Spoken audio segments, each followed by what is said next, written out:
저 대통령 좋아했습니다. 시키는 거 다 하고 싶었습니다. 근데 그 명단을 보니까 그거는 안 되겠더라고요. 예를 들어서 위원장님 집에 가셔서 편안하게 가족들하고 저녁 식사하고 TV 보시는데 방첩사 수사관과 국정원 조사관들이 뛰어들어서 수갑 채워서 벙커에 갖다 넣었다. 대한민국이 그러면 안 되는 거 아닙니까? 그런 게 매일매일 일어나는 나라가 하나 있습니다. 어디? 평양. 그런 일을 매일매일 하는 기관 어디? 북한 보위부.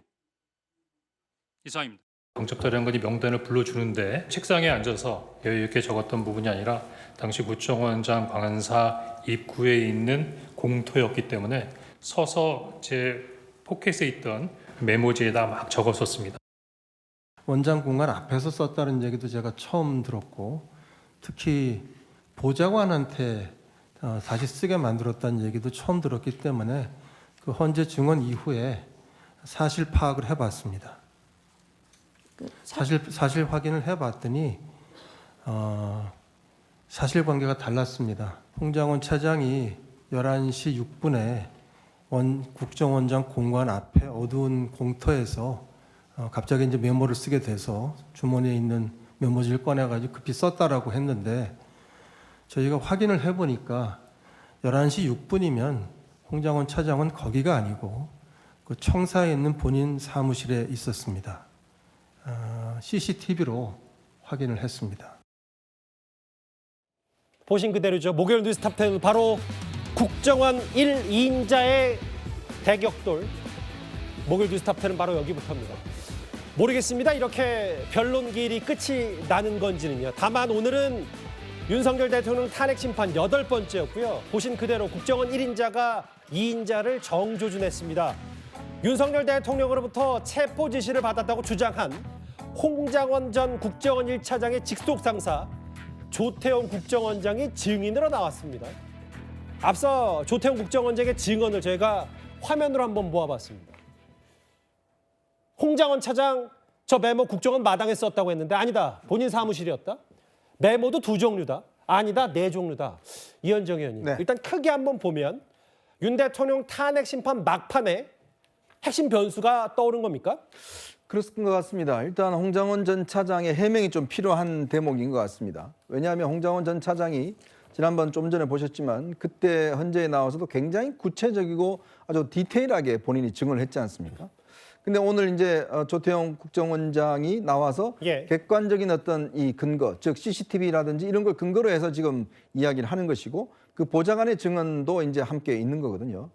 자, 이게 그 정치인 체포 명단, 이거는 사실은 홍장원 전 차장만 이야기한 것이 아니라 뭐 조지호 청장이라든지 나머지 부분에 증언이 있기 때문에 이 전체가 이것 때문에 없었다라고 하기는 어려울 것 같습니다. 그렇지만 왜 홍장원 차장이 당시에 이 정치인 체포 문제를 가장 극명하게 등장시켰던, 특히 저 메모의 문제, 예. 저 메모 때문에 이제 그 많은 국민들이 정치인 체포가 기정사실화된 측면이 있는 거거든요. 근데 저게 어떻게 작성되느냐? 근데 저는 참 이해할 수 없는 게 예. 지금 홍장원 차장은 당시에 당시 조태용 원장에게 보고하러 갔다가 없으니까 그 앞에서 공터에서 저거를 써서 그다음에 이제 본인이 왼손잡이여서 뭐 대충 쓴 바람에 보좌관한테 맡겨서 정서를 냈다. 예. 그게 이거였다라고 이제 이야기를 합니다. 근데 오늘 조태용 지금 국정원장의 증언은 CCTV를 보니 11시 6분 그 시간에 이미 홍장원 차장은 자신의 사무실에 있었다. 그러게요. 전혀 다른 지금 증언을 하고 있죠. 두 번째, 이 메모가 보니까 4번이 있다. 즉 홍장원 차장은 본인이 이 갈겨 쓴 첫 번째 메모와 그다음에 이 보좌관이 정사한 2번째 메모, 예. 거기에다가 본인이 덧붙인 이거에 있는 거 아니겠습니까? 근데 이 국정원장 이야기는 그거에다가 플러스 그 전이죠. 그 전에 이제 이 처음에 작성을 시켰고 그 다음 날 이 포스트잇을 들고 와서 그다음에 너 기억난 대로 다시 한번 써봐 보좌관이 한테 그 요구를 했다는 거거든요. 예. 그걸 다시 써서 그러니까 즉 이 보좌관은 2번 작성을 한 겁니다. 처음에 보고 작성한 거, 그다음에 본인의 기억에 따라 작성한 거. 그게 마지막 버전이 이제 지금 우리가 보고 있는 거거든요. 즉 4번이 있었다는 거죠. 그러면 왜 그러면 홍장원 차장은 처음에 작성한 것이 아니라 왜 그 다음 날 와서 작성한 거를 이렇게 가필했던지, 재작성이요. 그렇죠, 재작성한 것인지 바로 그 의문이 지금 풀리지 않는 것이고, 그렇기 때문에 저 내용에 대한 어떤 문제와 더불어서 예. 저 이 메모가 과연 그러면 어떤 목적으로 쓰였는가, 그런 것들이 더 증폭되는 것 같습니다. 탄핵 심판 막판에 변수로 떠오른 이 부분, 기억하시겠지만 계엄 당일 밤 10시 20분쯤에 계엄이 선포가 됐기 때문에 그로부터 30분 뒤에 메모를 썼다. 여기 보면 뭐 이재명, 우원식, 김민석, 한동훈 등등 메모를 지금까지 홍장원 차장은 국정원장 마당에서 썼다고 그랬는데 아니다, 본인 사무실. CCTV 돌려보니까 여러 가지 얘기가 있다. 바로 저 홍장원 메모에 대해서 여당에서는요, 이거 정친 체포 주장 이 시발점 자체가 근본부터 흔들린다, 이렇게 주장을 했습니다. 조태영 원장은 메모는 홍장원 차장과 홍장원 차장의 보좌관이 작성한 것을 포함해 무려 4가지가 존재한다고 말했습니다. 그 목소리도 들어보겠습니다. 서서 제 포켓에 있던 메모지에다 막 적었었습니다. 사무실에 가서 다시 보니까 제가 봐도 이거 알아보기가 어려울 만한 것 같아서 제가 보좌관을 불러서 야, 이거 좀 정서해봐라 라고 해서 적었는데 지금 정서로 되어 있는 어떤 글자는 제 보좌관의 글씨고 제가 왼손잡이라서 글씨체가 조금 좀 흘려 쓰는 부분이라. 그 보좌관 설명은 12월 3일 밤에 홍장원 차장이 포스트잇에 쓰는 걸 줬다고 합니다. 사각 포스트잇이라고 합니다. 12월 4일 오후에 다시 홍장원 차장이 그 보좌관에게, 같은 보좌관에게 네가 좀 기억나는 대로 해가지고 다시 한번 써서 달라고 했다고 합니다. 그래서 보좌관은 사실은 가지고 있는 게 없고 하기 때문에 자기 기억을 더듬어서 그 메모를 하나 더 썼다고 합니다. 3번째 메모가 있는 거고요. 그 다음에 이제 그 메모를 썼을 때 보좌관 설명은 자기가 파란 펜으로 사람 이름만 쭉 썼다는 겁니다.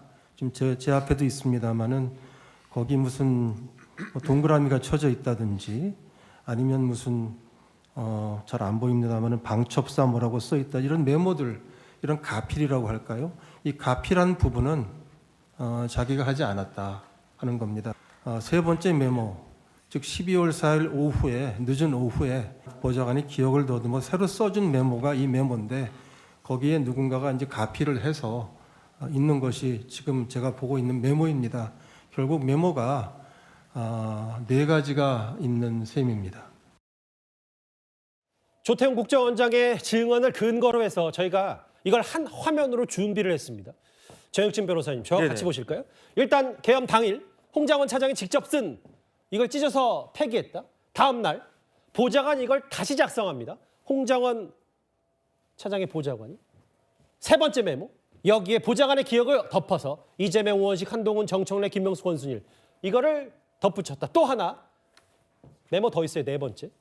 여기에 방첩사 글자, 숫자 동그라미 등을 추가했다. 이걸 법조인으로서 어떻게 받아들이시겠습니까? 글쎄요, 윤석열 대통령을 탄핵으로 이끈 핵심 결정적 방아쇠는 제가 봤을 때 바로 저 메모였거든요. 예. 왜 그런가? 메모가 내용도 내용이지만 사실은 제일 중요했던 거는 홍장원이라고 하는 사람이었어요. 홍장원 어떤 사람입니까?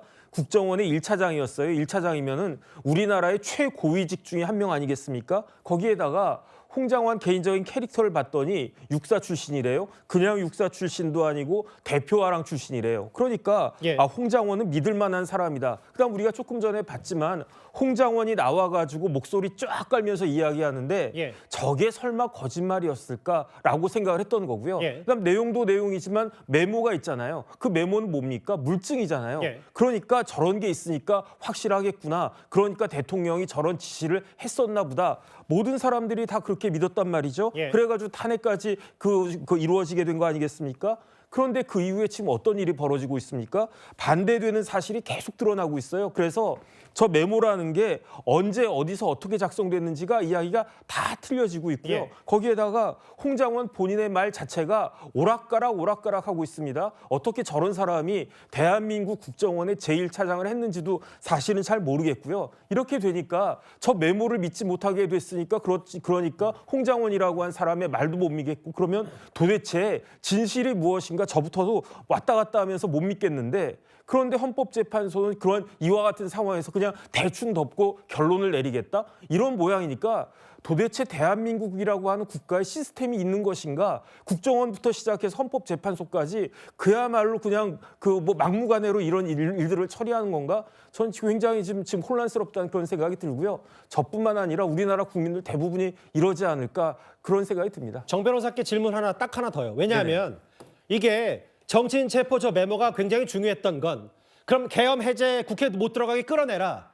이런 정도의 의중, 윤 대통령의 의중을 주장했었기 때문에 홍장원 차장이. 네네. 그럼 만약에 이게 메모만 해도 버전이 4개다. 그럼 만약에 신뢰성, 신빙성이 탄핵이 된다고 했을 때 탄핵 심판에서 이걸 전혀 증거로 쓸 수가 없는 거예요? 저거는 원래 형사 재판은요 증거가 굉장히 중요하기 때문에 예. 2단계를 거치거든요. 증거 능력이 있어야 되고 증거 능력이 있는 것들을 보고 증명력까지 있어야지 증거가 되는 건데 예. 제가 봤을 때는 증명력은 고사하고요. 증거 능력 자체가 1도 없는 겁니다. 왜 증거 능력 자체가 없느냐? 저 메모를 홍장원이 작성했습니까? 처음에는 직접 작성했다고 그랬었어요. 하지만 말이 바뀌지 않았습니까? 그러면 누군가가 다른 사람이 작성했다라고 하는 건데 저와 같은 문서가 증거 능력을 갖기 위해서는 그 문서를 작성했다라고 지칭되는 사람이 짠하고 나타나가지고 맞습니다. 내가 그걸 갖다 작성했고 내가 그것을 아무런 압박 없이 아무런 그런 억압 없이 내 자유로운 의사로 작성한 게 맞습니다. 그렇게 확인이 돼야 되는데 예. 일단 제가 봤을 때 그런 확인조차 없는 거 아니겠습니까? 그러니까 저거는 절대로 지금 같은 상황에서는 증거 자체가 될 수 없는 것이다. 그런데 지금 헌법재판소 분위기는 저것도 증거로 인정하겠다는 건가? 저는 그런 의심이 들기 때문에 여기에 대해서 시간이 조금 더 걸리더라도 명확하게 하고 넘어가야지 이렇게 얼렁뚱땅 넘어가면 그게 헌법재판소가 되겠습니까? 저는 그런 생각이 듭니다. 그러니까 메모와 홍장원 차장의 증언, 신뢰성이 강한 의문을 제기한 조태영 국정원장인데 잠시만요. 아까 지나갔던 속보를 제가 꼭 짚어봐야 될 게 뭐냐면 조금 전에 헌법재판소가 이런 입장을 내놨어요. 대통령 탄핵 심판 추가 기일 지정. 오늘이 8번째였는데 9번째 하겠다. 이렇게 되면 18일이면 다음 주 화요일인가요? 다음 주 화요일 오후 2시. 최근에는 오전 10시부터 했는데 다음 주 화요일 18일은 오후 2시다. 이현정 의원님. 네. 한 번은 더 하겠다. 그럼 증인도 더 부르겠다 뭐 이런 뜻이겠죠? 그렇습니다. 아직 증인이 누가 지정됐는지는 지금 아직 뭐 보도가 안 나와서 모르겠습니다만 예. 아마 이제 오늘 증언을 마무리하면서 헌법재판소가 추가 기일을 일단 지정을 한 것 같습니다. 그렇게 되면 이제 다음 주 화요일 날 한 차례 더 할 수가 있고 그 이후의 상황은 또 그때 가서 봐야 이제 되겠지만 이게 이제 마지막에 이제 순서는 결국 이제 윤석열 대통령의 최후 진술이 있습니다. 그게 더 있다면 아마 이 18일이 마지막 기일이라고 그러면 그 주에 윤 대통령이 목요일 날 다시 한번 마지막 기회를 가지고 마무리되는 그런 형식으로 될 수가 있고 예. 지금 우리가 이야기했던 이런 논쟁들이 이게 문제가 된다 그러면 아마 헌법재판소가 다시금 홍장원 전 차장이나 이런 부분에 대한 진술을 받을 수 있는 가능성도 있고 지금 제일 중요한 것은 이제 한덕수 총리에 대한 어떤 증인 채택 여부입니다. 그러게요. 그래서 지금 모르겠습니다. 아직 지금 보도가 안 나와서 모르겠지만 일단 윤 대통령 측에서는 한덕수 총리에 대해서 2차례에 걸쳐서 이미 한 차례 기각됐고 예. 또 이제 요청을 했어요. 그 부분에 대해서 헌법재판소가 어떻게 받아들였는지는 좀 두고 봐야 되겠습니다만은 아마 더 추가적으로 한다 그러면 윤 대통령 측에서 제기했던 증인들 지금 뭐 강의구 지금 부속실장이라든지 예. 이런 부분에 대해서 어떻게 할 것인지 또 한덕수 총리에 대한 채택 여부 그다음에 이제 지금 오늘 논란이 됐던 증언이 틀렸기 때문에 홍장원 전 차장을 혹시나 더 부를 수 있는 가능성 뭐 이런 것들이 조금 남아 있는 것 같습니다. 그러니까 이현정 의원 말씀은 아무래도 홍장원 차장의 저 메모에 대한 신빙성 논란이 꽤 불거졌기 때문에 헌법재판소도 저런 추가 기일 직간접적으로 영향을 받을 수밖에 없다 이 말씀을 하시는 거네요. 그렇죠. 아무래도 뭐 거기뿐만 아니라 또 여론이 너무 지금 빨리 지금 진행이 되고 그리고 또 이 방어권 어떤 보장이 되지 않고 있다 이런 지적이 있었고 예. 또 최근에 국가인권위원회에서 이런 지적이 있다 보니까 아마 헌법재판소도 이런 부분을 좀 감안했지 않는가라는 생각도 듭니다. 오늘이 탄핵 심판 끝이 아니었습니다. 한 번 더 합니다. 다음 주 화요일 오후 2시. 증인이 누가 채택이 될지 이 부분도 저희 뉴스탑10 시간 안에 새로운 정보가 나오면 곧바로 전해드리도록 하겠습니다. 조태영 원장의 발언 오늘 증언 하나 더 있습니다. 홍장원 전 차장으로부터 이재명 한동훈 잡으러 다닐 것 같다. 이런 말을 들었다고 증언했습니다. 홍장원 제1차장으로부터 대통령이 홍장원 차장에게 직접 전화를 했고 방첩사를 도우라고 지시했다는 사실은 보고받았고 이재명 한동훈을 잡으러 다닐 것 같다라는 말을 들은 것은 사실이죠.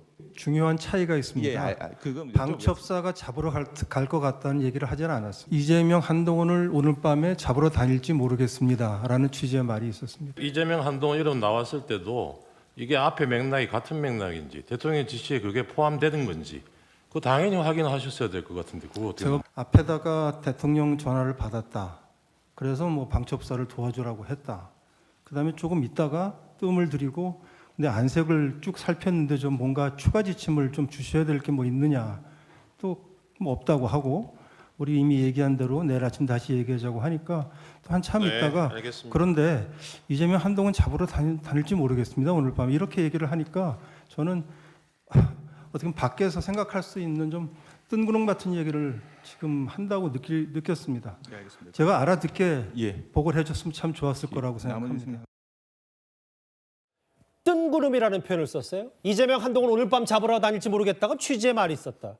알아듣게 보고했으면 좋았을 것 같다. 서영주 대변인, 네. 이 부분이 있었잖아요. 지난번에 정영식 주심 재판관이 홍장원 전 차장 메모 보고 검거 요청이냐 검거 지원 요청이냐 국정원이 그걸 할 수 있냐 없냐 막 이런 공방도 있었는데 뜬구름 같은 얘기를 한다고 느꼈다는 조태용 원장 말을 어떻게 받아들이시겠어요? 그러니까 대한민국의 안보와 정보의 최정점에 있는 국가정보원장으로서 굉장히 자격이 없는 발언이죠. 그러니까 이재명 한동훈 그것도 국정원 1차장이 보고를 합니다. 예. 비상겸이 발효가 됐고요. 그런 상황에서 이런 얘기를 하면 바로 확인해야 되는 거 아닌가요? 내일 아침에 확인하자.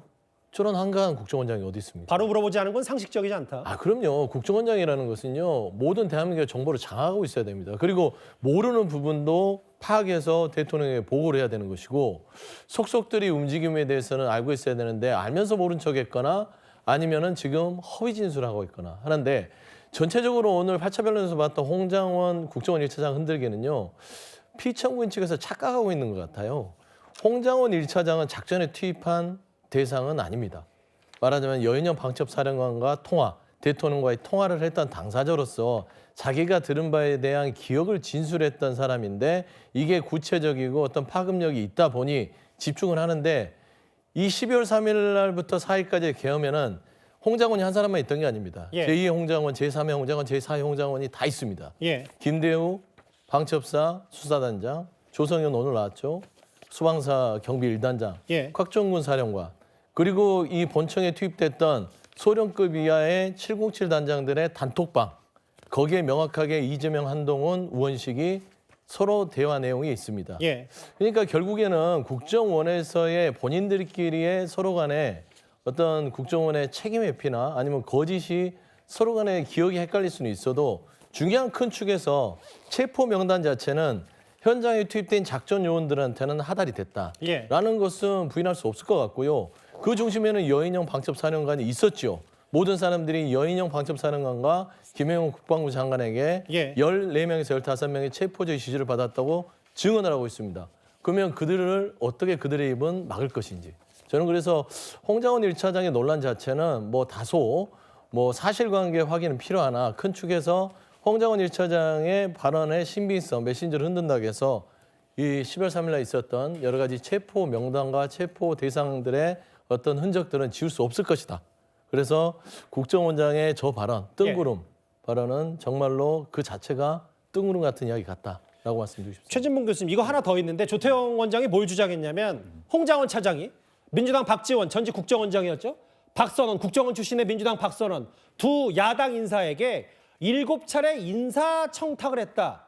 이렇게 주장을 했는데 뭐 근거 없이 하는 얘기는 아닐 텐데 어떻게 받아들일까요? 근데 일단 뭐 저 얘기에 대해서 예. 당사자인 두 사람, 박선원 의원 같은 경우에는 그건 거짓말이다. 그런 적이 없다고 얘기를 했고요. 박선원 의원은 뭐라고 그러냐면 국정원에 근무하는 4년간 국정원에서 홍장원이라는 이름을 직원을 들어본 적도 없고 통화한 적도 없다 이런 얘기를 했고요.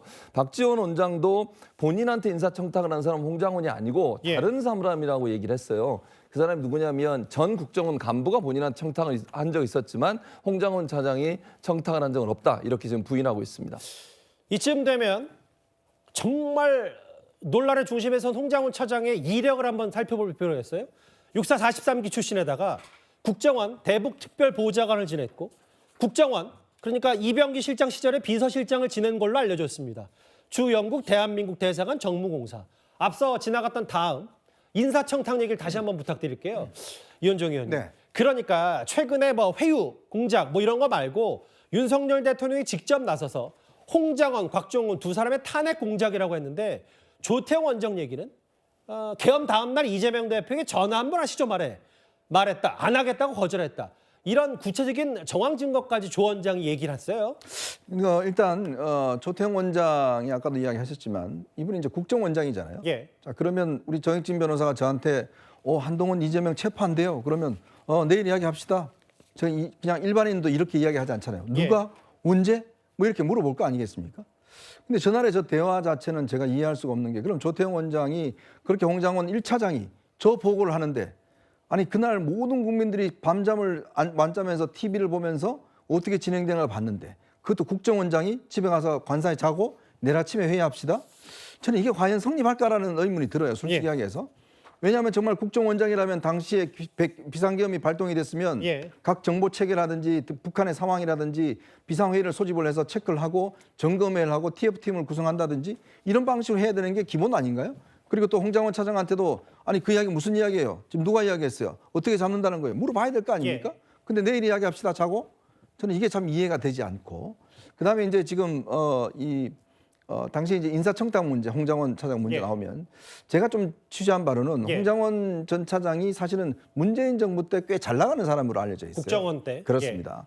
그러다 보니까 새 정부 들어와서 인사에서 배제 대상으로 아마 됐던 걸로 알고 있어요. 아하.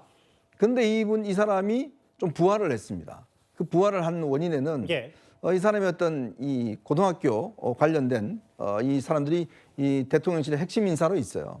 많이 밀어줬다 뭐 이런 소문이 뭐 여의도에서 많이 나옵니다. 자, 그래서 이제 발탁이 됐다는 거예요. 전임 김기현 원장 시절에 제가 듣기로는 김기현 원장이 이 홍장원 지금 국정원 1차장이 꽤 문재인 정부 때 꽤 잘 나가서 좀 전에 그 경력 보셨지만 그래서 우리 정부에서는 적합치가 않다라는 거였는데 그러면서 이분이 이제 1차장까지 올라간 거 아니겠습니까? 그러게요. 이제 그러다 보니 글쎄요 이게 뭐 국정원이 그동안 꽤 문제가 많았잖아요. 그렇죠. 내부에서 인사 문제를 두고 뭐 정말 뭐 굉장히 많았고 김기현 원장이 그거 못하다가 결국은 나가고 뭐 등등 문제가 많았음에도 불구하고 이분이 이제 1차장으로 부활했다는 거죠. 이제 그런 상황이었기 때문에 아마 제가 알기로는 꽤 조태용 원장하고도 사이가 그렇게 썩 좋지는 않은 걸로 알고 있습니다. 1인자와 2인자. 이제 그런 사이다 보니까 서로 좀 냉랭하게 했을 수는 있겠지만 근데 이제 이런 지금 청탁 배경 모르겠습니다. 그거는 뭐 이제 문재인 정부 시절에 이 사람이 청탁했다는 거니까 그건 우리가 확인할 수는 없지만 어쨌거나 국정원 내부 정보에 따르면 그런 식으로 인사 청탁할 정도다. 그러면 이거 알았으면 왜 이 사람을 1차장까지 시켰을까요? 아니 이거 진작 알았을 거 아닙니까? 근데 그런 사람을 왜 국정원의 제일 핵심 자리에 앉혀놓고 일을 시켰을까요?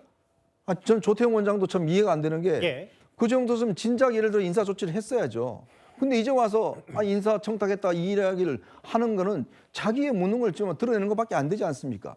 뻔히 이 사람이 누군지 어떤 사람인지 알고 있었다 그러면 진작 정리를 했어야 될 텐데 이제 와서 그냥 청탁을 했다? 전 참 이해가 잘 안 됩니다. 어쨌든 세간의 평가 중에는 문재인 정권 아예 국정원에서는 꽤 잘 나갔던 홍장원 차장이 아까 이현정 의원 개인적인 취재 내용엔 어쨌든 홍장원 차장이 이번 국정원 윤석열 정부의 정권의 국정원에서도 다시 승승장구할 수 있었던 이유는 여러 가지 라인 문제도 있었다.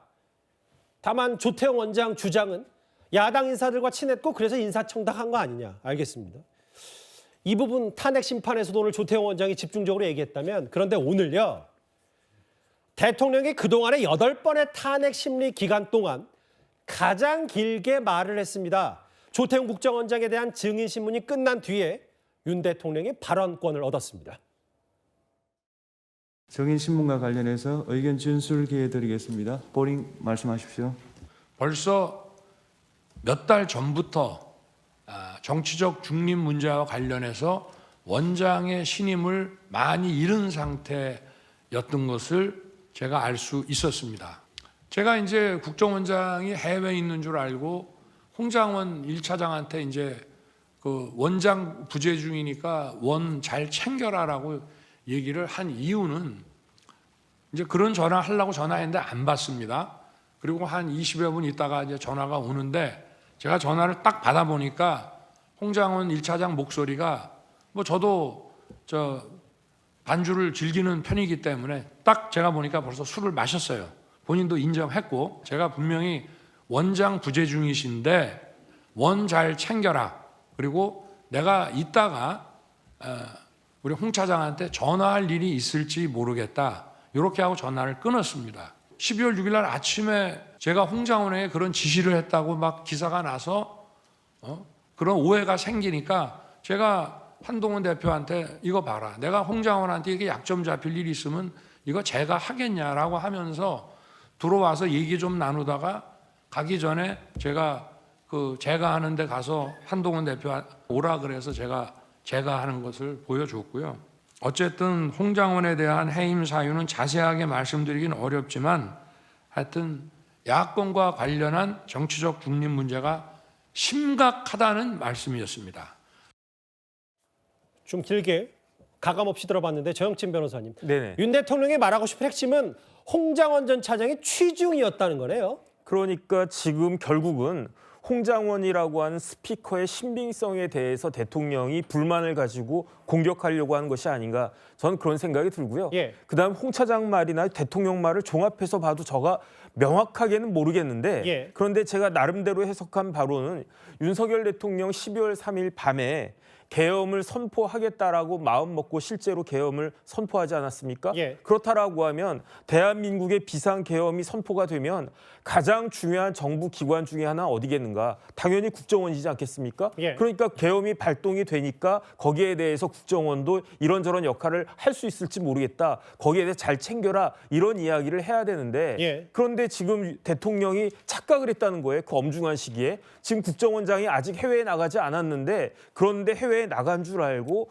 원장이 아닌 제1차장에게 그 이야기를 했는데 그런데 막상 전화를 해보니까 처음엔 전화를 받지도 않고 콜백이 와가지고 전화한 걸 딱 봤더니 그러니까 술 마신 것 같더라. 이런 이야기인 거죠. 예. 결국 그 이야기는 뭐냐면은 홍장원 차장이 주장하는 바와 같은 그러한 지시를 대통령은 정확하게 하지 않았다라는 것을 애둘러서 말씀하시려고 하는 것이 아닌가, 저는 그런 생각이 드는데 예. 저와 제 해석이 맞는지 틀리는지도 저는 명확하지가 않거든요. 제 자체가. 예. 그러니까 이런 부분들이 국민들이 완전히 납득할 수 있게끔 대통령부터 홍장원 차장까지 이렇게 말 빙빙이 돌리지 말고 정확하게 말씀을 갖다가 하고 그런 상황에서 법적 판단이 이루어지도록 해야 되는 것이 아닌가, 저는 그런 생각이 그러니까 정 변호사님 말씀은 조태영 국정원장의 전원 증언 반박이 나온 이상 다시 한번 홍장원 차장을 헌법재판소에 부를 필요가 있다, 이런 말씀이신 거예요? 한 번이 아니라 두 번, 세 번, 10번이라도 국민들이 납득할 수 있을 만큼 된 다음에 예. 그런 다음에 판단을 해야지, 이런 식으로 마치 화장실 가가지고 대충 처리하고 나오는 것 같이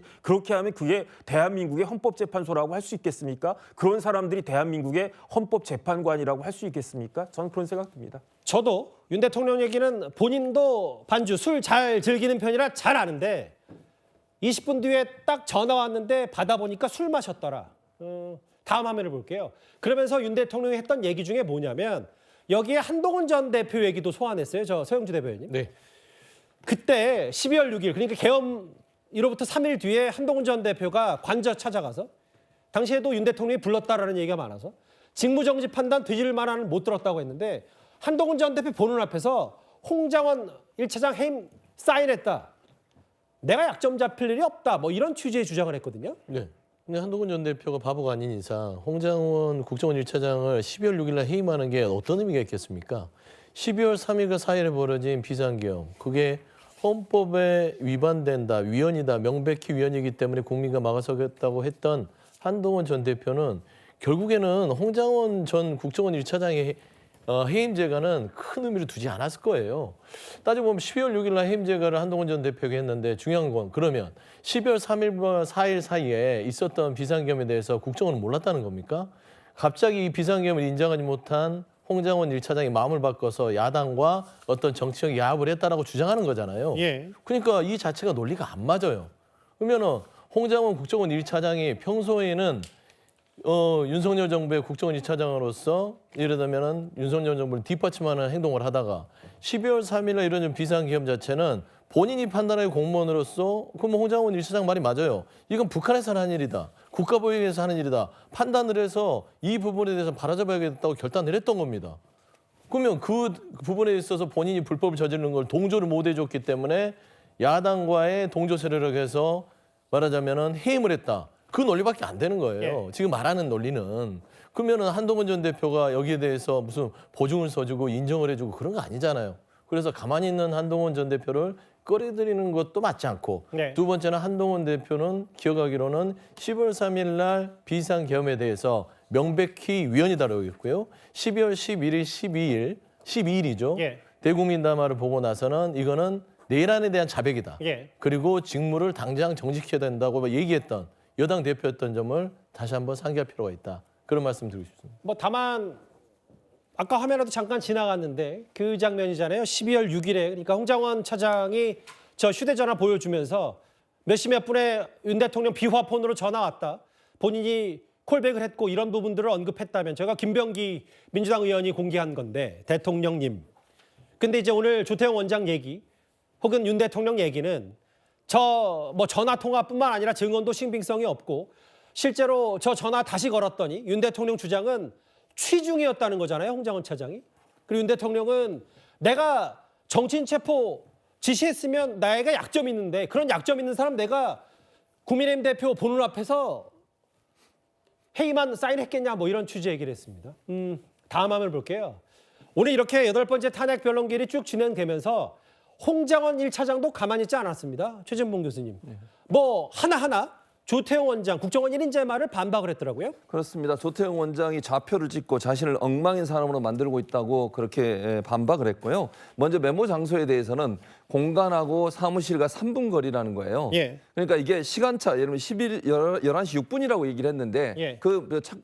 약간의 시간의 차이는 있을 수 있으니까 그러면 CCTV 전체를 돌려봐달라. 그걸 다 공개하라는 거죠. 예. 사무실에 있었던 장면만 얘기하지 말고 전체를 돌아보면 본인이 그 공터에 있었다는 게 증명될 거라고 주장을 하고 있고 예. 메모 내용에 대해서도 신뢰성을 물타기 하기 위해서 이런 주장을 하고 있다고 지금 주장을 하고 있어요. 예. 그러니까 보좌관이 재작성하라고 한 것은 전체 내용을 마지막으로 체크하려는 의도를 갖고 한 것이지 예. 그걸 바꾸려고 한 적이 없다라고 주장을 하고 있고요. 인사청탁 관련해서는 좌표를 찍고 본인을 나쁜 사람으로 몰아가려는 의도가 있다. 이렇게 반박을 하고 있습니다. 근데 최진봉 교수가 말씀하셨던 이 홍장원 차장의 반박. 그럼 예를 들어 메모 쓴 데가 공간이 아니라 사무실이었다는 게 조 원장 주장이고 그 CCTV 전체 동선 공개야.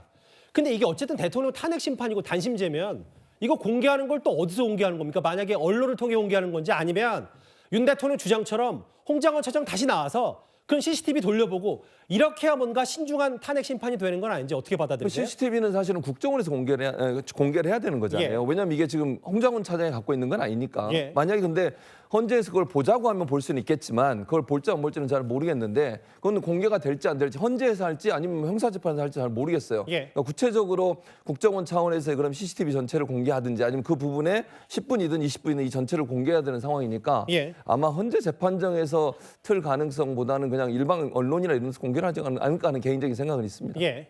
아니 이거는 정치 공방이 아니잖아요. 예. 헌법 재판이잖아요.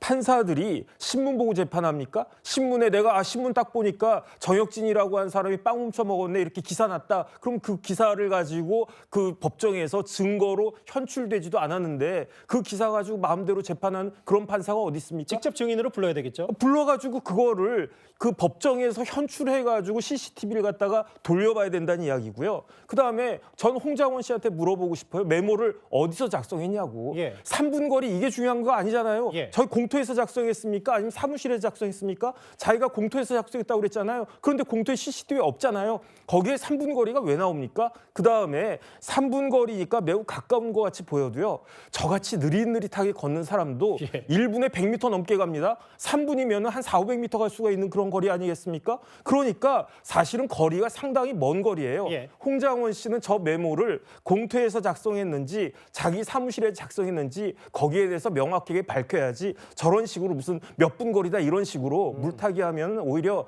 자기 자신만 우스워질 뿐이다. 전 그런 생각 듭니다. 그러니까 저게 정 변호사 말씀은 뭐 GPS처럼 특정돼서 동그라미 있는 게 아니라 정확히 공간과 사무실은 3분 거리면 꽤 먼 거리니까 전체 동선 공개할 게 아니라 나는 그러면 여기서 만약에 홍장원 차장이 본인의 주장을 더 입증하려면 아니다. 조태영 원장 말이 거짓말이고 나는 뭐 앞마당에 썼다라고 다시 주장을 했었어야 설득력이 있다는 말씀이신 거네요. 제 생각에는요. 홍장원 씨가 거짓말했을 수도 있지만 마찬가지로 조태용 원장도 거짓말했을 수 있는 거 아니겠습니까? 예. 그런데 확실한 거는 두 사람 중에 한 명은 지금 명백하게 거짓말하고 있는 겁니다. 예. 누가 거짓말했는지를 밝혀내야 그래야지 대통령에 대한 탄핵이 보다 더 정확해질 수 있다. 저는 그렇게 생각합니다.